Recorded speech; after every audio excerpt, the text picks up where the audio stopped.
There is no doubt that Western domination, imperialism, and colonialism are one of the major reasons why the continent of Africa remains behind the other continent and is not yet a global power despite its abundance of resources. But what about those greedy African leaders who, due to their selfishness and love for power, allow Western dominance? These leaders turn a blind eye to the continued exploration of their country's resources by the West as long as they receive backup that would keep them in power. Some of them have stayed in power for so long that they forget that their country is a democracy, not a monarchy. And even though their country is always among the poorest in the world, they are never among the poor. In fact, they and their families are the richest in their country, living in luxury without caring about their poor citizens.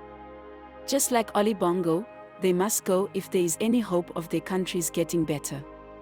So, who are they? President Faure Gnassingbé Eyadéma of Togo. Like Ali Bongo of Gabon, Togolese President Faure Gnassingbé is another president who has turned Togo into a political dynasty. His family has ruled the country of 8 million people for more than 50 years, and since the last election held in the country in 2020, Faure has shown no sign of ending the dynasty.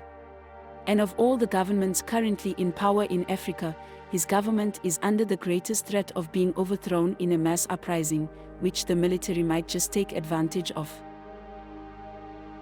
The history of the Gnassingbé dynasty and its distasteful leadership over a half-century period is a calamity that hampered regional growth, leaving 72% of Togo's rural population below the poverty line, on less than $2 per day, making it one of the world's poorest countries.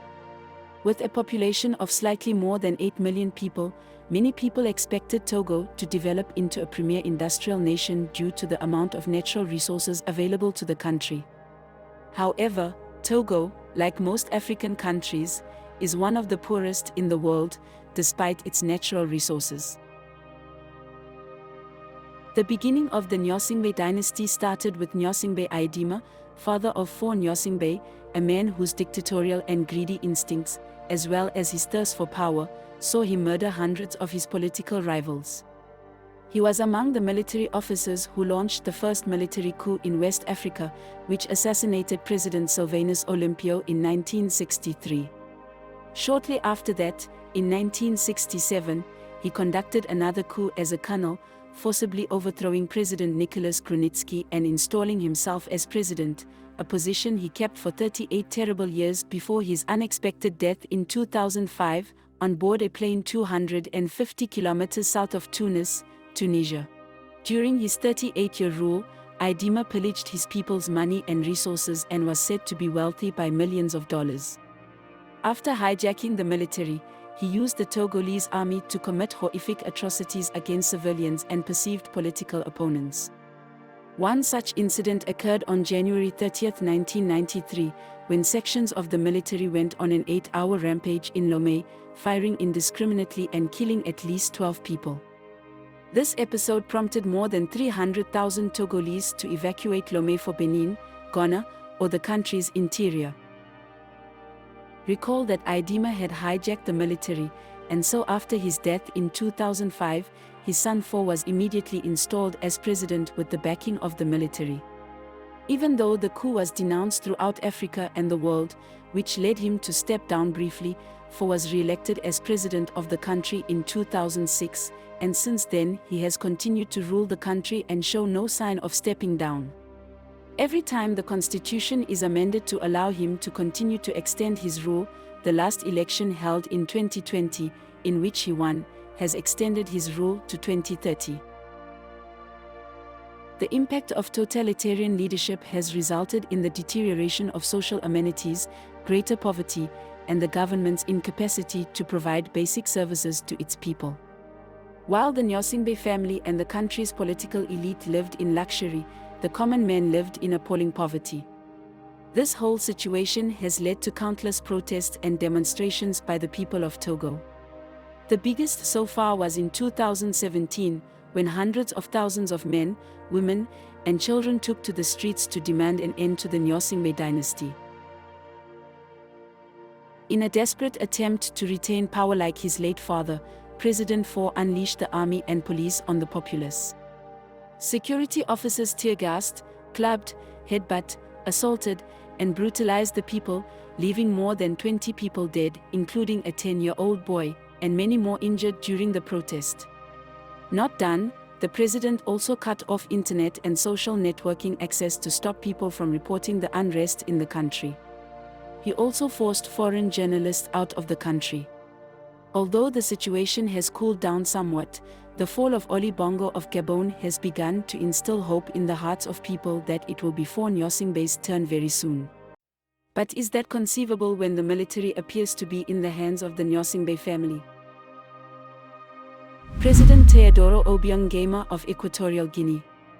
In July 2003, Equatorial Guinea's sole state-run radio declared President Teodoro Obiang to be the country's god with all power over men and things. It went on to say that the president was in constant contact with the Almighty and could decide to kill without anyone calling him to account or going to hell. This is a perfect description of the second longest-serving president in the world, who has ruled the country since 1979, after he seized power from his uncle Francisco Macias. Obiang's first act as president was to have his uncle tried in a makeshift court, suspended in a metal cage above the crowd, and sentenced to death 101 times. President Teodoro's 4 decades in power have been observed by many as one of the most corrupt, ethnocentric, and repressive regimes in the world. His government has relentlessly repressed civil society and political opposition. In fact, in all of Equatorial Guinea, the opposition holds only 1 seat in the 170-member bicameral parliament, and anyone suspected to be associated with the opposition is arrested and held for many months in prison. A good example is Joaquin Ialo Aito, who was arrested for making critical comments about government spending. Obiang's intolerance for criticism has also allowed him, his family, and other cronies to avoid prosecution for abusing their positions of power to create vast personal riches, despite multiple international investigations. As with other African countries blessed with natural resources, Equatorial Guinea is blessed with oil discovered in the 1990s, but unlike other African countries that are noted as the poorest countries in the world, surprisingly, Equatorial Guinea has one of the highest per capita incomes in Africa. But it's only on paper because more than 70% of citizens still live below the poverty line. Human rights are among the worst in the world, half of the population lacks access to safe water, and in 2015, more than half of school-age children were out of school. Meanwhile, although the people are suffering despite their wealth, the political elite lead lives of eye-popping luxury. A Swiss anti-money laundering lawsuit a few years ago uncovered 2 yachts reportedly owned by the Equatorial Guinean government, but used for pleasure by the president's eldest son, Teodorin Obiang. They are worth $250 million in total, which is more than the combined spending on health and education in 2011. Teodorin Obiang's tendency for extravagant spending has gained the attention of foreign investigators, and in 2017, a French court convicted him in absentia of stealing more than 100 million euros from the public budget and spending it in France on a $29 million mansion, 18 luxury cars, artworks, jewelry, and expensive designer fashions. Nonetheless, he was appointed vice president just after a French judge declared that the case against him may proceed to trial. President Obiang himself is not left out of the luxury. His personal purchases include a $35 million mansion in Malibu and a $36 million private jet, which reportedly boast solid gold taps. In 2004, U.S. Senate investigations revealed that Obiang had been funneling enormous sums of state cash out of Equatorial Guinea into private bank accounts in the U.S. and Switzerland. As a result of the investigation, Washington-based Riggs Bank was fined $25 million for willingly processing the proceeds of overseas crimes. However, this had little effect on Obiang's relations with the U.S. By 2006, Obiang was depositing funds in American bank accounts once more, this time with the direct cooperation of the U.S. State Department.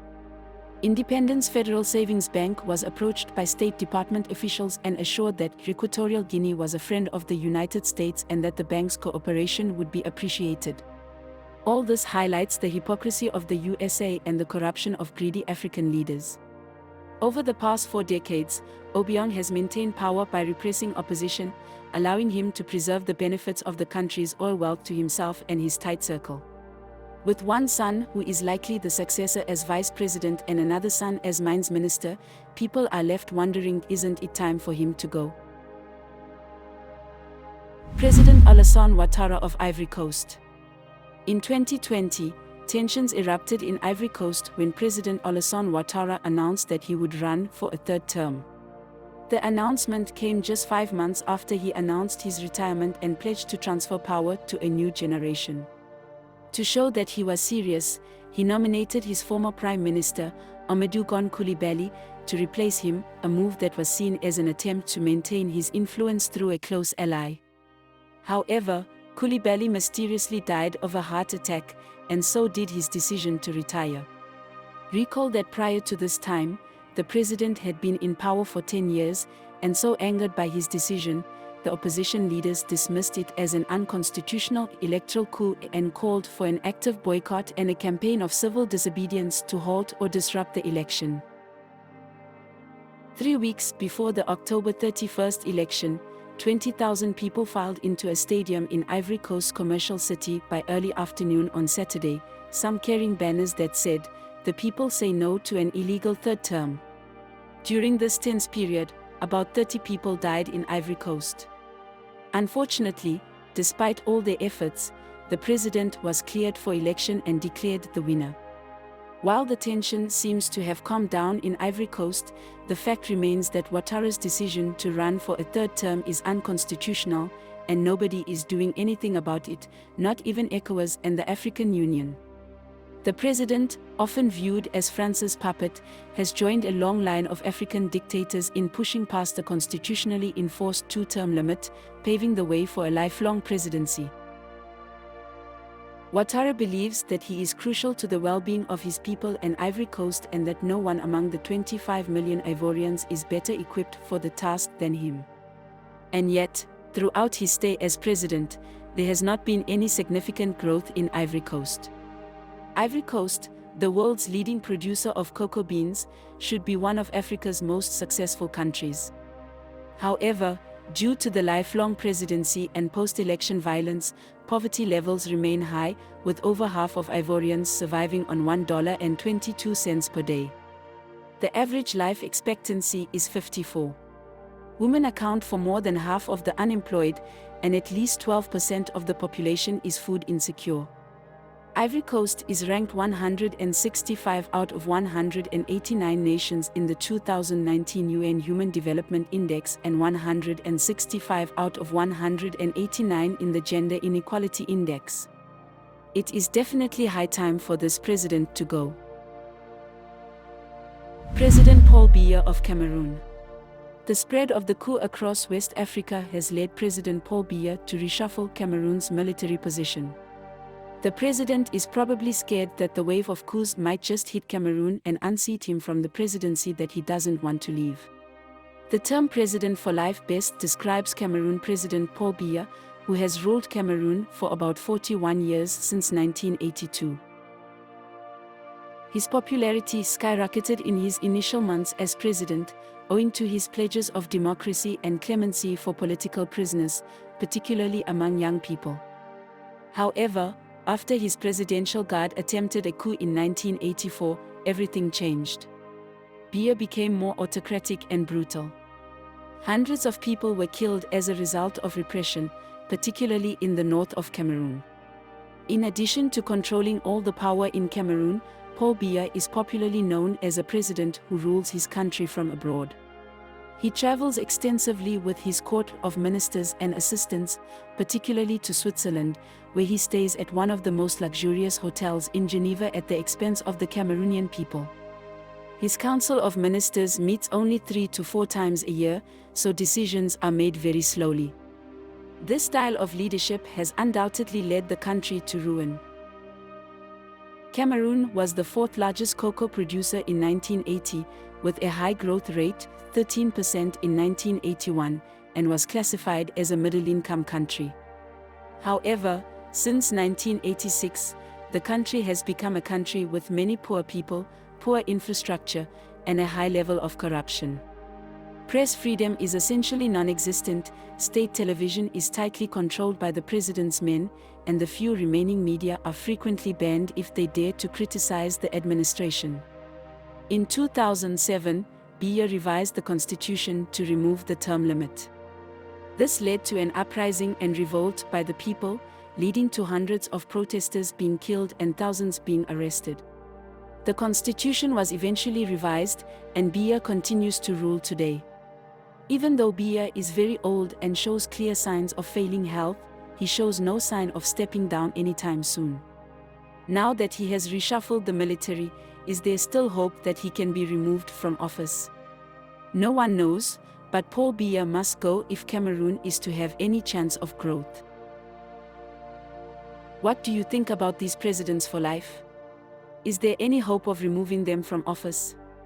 Do leave your thoughts in the comments section down below, and don't forget to like, subscribe, and share if you are new to our channel.